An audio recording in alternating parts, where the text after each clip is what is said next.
નમસ્કાર મિત્રો, સ્વાગત છે તમારું અમારી YouTube channel Gujarat jobs and news. મિત્રો, લાખો સરકારી કર્મચારીઓ માટે સરકારે એક નહીં, બે નહીં, પરંતુ 9 અલગ અલગ ભેટ આપી છે. હમણાં જ મળતી માહિતી અનુસાર સરકારી કર્મચારીઓ માટે સરકારે મોંઘવારી ભથ્થામાં વધારા સહિત 9 ભથ્થામાં વધારો કરી અને યોજનાઓને મંજૂરી પણ આપી છે.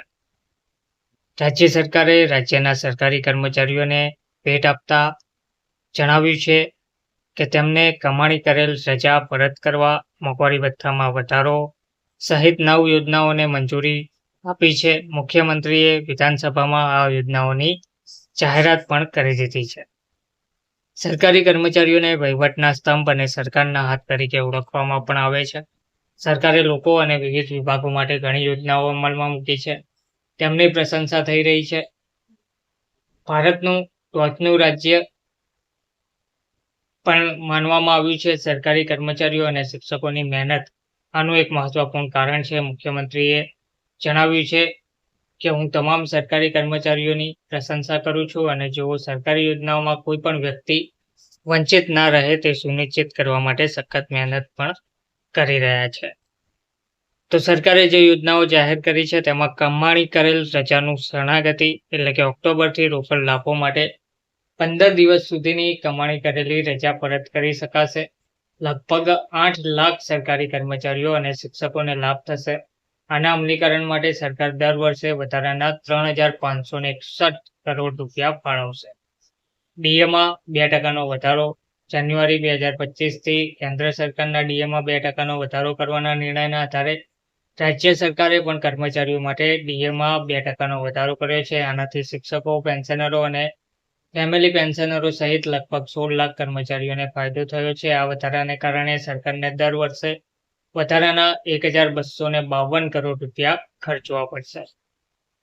ત્રીજી જે જાહેરાત કરી છે તે છે તહેવાર સહાય માટે અગાઉથી વધારો. સરકારી કર્મચારીઓ અને શિક્ષકોને તેમના પરિવારો સાથે તહેવાર ઉજવવામાં મદદ કરવા માટે હાલના 10,000 રૂપિયાના તહેવારના એડવાન્સ હવે વધારીને 20,000 રૂપિયા કરવામાં આવ્યા છે. શિક્ષણ માટે એડવાન્સ ભથ્થું. બાળકોના ઉચ્ચ શિક્ષણમાં વ્યવસાયિક શિક્ષણ માટે શિક્ષણ એડવાન્સ વધારીને રૂપિયા આ વર્ષથી 1 લાખ, આર્ટ્સ, સાયન્સ અને પોલિટેકનિક માટે તેને વધારીને 5 લાખ કરવામાં આવ્યા છે. હવે લગ્ન માટે 5 લાખ રૂપિયા સુધી પણ એડવાન્સ આપવામાં આવશે. અત્યાર સુધી મહિલા કર્મચારીઓને લગ્ન એડવાન્સ તરીકે 10,000 રૂપિયા અને પુરુષ કર્મચારીઓને 6,000 રૂપિયા મળતા હતા. હવે તે બધા કર્મચારીઓ માટે વધારીને 5 લાખ કરવામાં આવ્યા છે. સરકારે નિવૃત્ત સી અને ડી શ્રેણીમાં આવતા કર્મચારીઓ, વ્યક્તિગત પેન્શનરો અને કુટુંબ પેન્શનરોને વાર્ષિક આપવામાં આવતા પોંગલ તહેવાર બોનસને 500 રૂપિયાથી વધારીને 1,000 રૂપિયા કરી દીધા છે. આનાથી લગભગ 4.71 લાખ પેન્શનરો અને ફેમિલી પેન્શનરોને ફાયદો થશે. સરકારને 24 કરોડ રૂપિયાનો વધારાનો ખર્ચ થશે. નિવૃત્ત કર્મચારીઓના તહેવારોના એડવાન્સમાં પણ વધારો કરાયો છે. સરકારે તહેવારોની ઉજવણીમાં મદદ કરવા માટે પેન્શનરોને આપવામાં આવતી એડવાન્સ રકમ 4,000 રૂપિયાથી વધારીને 6,000 રૂપિયા કરી દીધી છે. આનાથી લગભગ 52,000 પેન્શનરોને ફાયદો થશે અને સરકારને વધારાના 10 કરોડ રૂપિયાનો બોજ પડશે. જૂની પેન્શન યોજના માટે એક સમિતિની રચના કરવામાં આવશે. જૂની પેન્શન યોજના, ફાળો આપતી પેન્શન યોજના અને સંકલિત પેન્શન યોજનાનો ઊંડાણપૂર્વક અભ્યાસ કરવા માટે એક સમિતિની રચના પણ કરવામાં આવી છે. તેમજ મહિલાઓ માટે જુલાઈ 2021થી આ રજાઓ વધારીને 1 વર્ષ કરવામાં આવી છે. ઉપરાંત હવે તેને પ્રોબેશનલ સમયગાળામાં ગણવામાં આવશે. અત્યાર સુધી આ રજાને પ્રોબેશનલ સમયગાળામાં ગણવામાં આવતી નથી, જેના કારણે ઘણી યુવતીઓને કર્મચારીઓના પ્રમોશન અને વરિષ્ઠતાને અસર જોવા મળતી હતી. ધન્યવાદ.